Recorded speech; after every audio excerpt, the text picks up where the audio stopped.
Aí, agora não tem tempinho mais. Essa minha cara aqui é do que, Ana? Pensar. Não, gente, eu tô chateada, mas vamos tentar. É a ter... Quinta vez. É a quinta vez? Ai, gente, não. Eu tô quase deixando pra amanhã pra gravar. A segunda Ana aí, né? A Ana tá calculando pra gente. Eu tô que nem o Titi, hoje eu tô péssima em matemática. Quinta vez que eu tento aí gravar e a câmera desliga aí. Tudo porque minha lixeira estava lotada. Eu disse pra Ana, mas eu não tenho nada na galeria. Eu tô removendo tudo direitinho, limpo tudo direitinho. Aí ela disse assim, a tua lixeira deve estar lotada. 9 gigas na lixeira dela. Vamos lá, nós estamos no título 5, Os Remédios da Farmácia. Eu ficava perplexo com meu tio, mesmo tendo lido tantos livros, ele era incapaz de somar ou subtrair. Eu acho muito interessante porque eles vão ter um diálogo, né, esse trecho, porque eles vão ter um diálogo nesse título sobre a questão da qualidade da educação, apesar de não ser muito, entrarem muito no assunto, né, Ana? Nos detalhes, eles vão ter um diálogo sobre a questão da educação. E o tio vai falar que até os 14 anos ele estudou de forma regular e que ele achava isso tudo muito entediante, que ele achava isso tudo muito chato, mas que a partir dali o pai dele herdou a biblioteca e ele passou a estudar de forma completamente aleatória. Ele começou a ler muito e ele estudava em cima dos títulos os quais lhe interessavam. Ao mesmo tempo, ele fala aqui que apesar de alguns assuntos não o interessarem, e aí ele é bastante extremista, né? Porque aquilo que ele não sabe mesmo. Para vocês terem uma ideia, os cálculos básicos de soma e subtração, ele usa os dedos dele da eufrásia, que totalizam 40 dedos. Usa as mãos e usa os pés. Exatamente. Então, ele realmente é algo que ele não gosta, então ele não estuda, ele é bem extremista mesmo. Mas tem uma passagem aqui que eu acho que vale muito a pena falar, e a Ana tem um comentário para fazer sobre isso. Ele diz assim: estudei do jeito normal e entediante até os 14 anos. Depois meu pai herdou essa biblioteca e eu comecei a ler tudo fora de ordem. Nunca fui um bom aluno. Detesto estudar por obrigação. A questão de estudar por obrigação, eu acho que é o mais difícil hoje nos jovens, principalmente por conta da quarentena. Os alunos estão sofrendo muito, se assim podemos dizer, porque os professores estão dando muito conteúdo, achando que vão ajudar e acabam atrapalhando. Sendo assim, os alunos estão estudando para passar, não para aprender. O tio Tito se relacionava de maneira bastante amalucada com o conhecimento. Sabia muito sobre alguns assuntos e quase nada sobre outros. Sabe qual é o verdadeiro problema do ser humano? Aproximou seus olhos de mim, redondos como bolas de ping-pong. Não me disse qual era, pois, mais uma vez, sentiu vontade de ir ao banheiro. Essa é acho que é uma das partes mais cômicas que nós temos, né? Que toda vez que tem aquela grande expectativa... Que vai ter algum bem bombástico. Isso, nós estamos lá no auge, né? No ponto auge de uma revelação. Ele toma um gole de chá e vai ao banheiro. Quando voltou, tive que lembrá-lo sobre o que estávamos conversando. Ah, sim, o ser humano tem tudo quanto é tipo de problema, mas há um que me interessa muito. Ele não sabe mentir.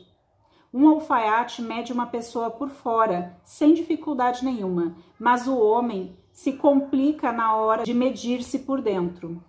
Olha que profundo isso, né? Essa analogia entre um alfaiate... Uma frase sobre seus valores em si, né? Isto, eu achei muito profundo isso aqui, né? Então, assim, um alfaiate tira as medidas por fora, mas o homem se complica todo a tirar as suas medidas por dentro, o seu né? Conhecimento, né? Isso, achei muito profundo, um livro adolescente, uma leitura pré-adolescente, adolescente, muito profunda, tem muitas passagens emocionantes aqui. Eu marquei como importante, então isso aqui deve ser importante.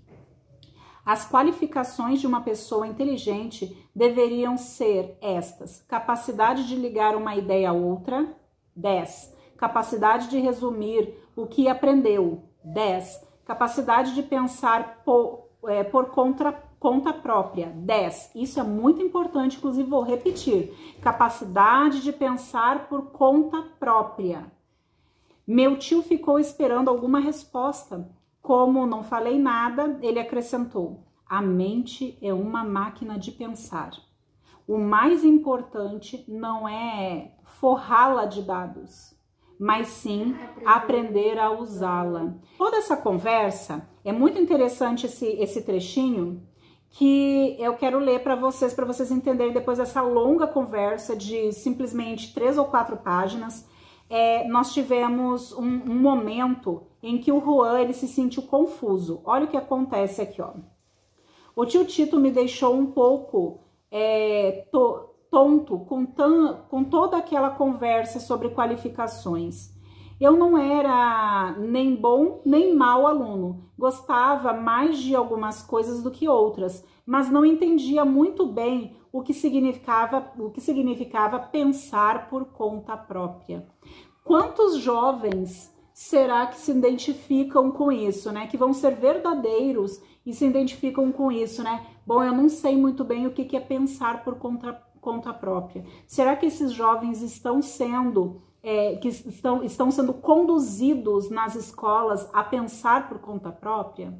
Será que os pais passam esses valores em casa, passam essa informação que é importante que o jovem pense por conta própria? E não vá sempre dos outros, que acontece muito hoje em dia. Né? Isso, exatamente. Então, tudo isso encheu muito lá a cabeça do Juan.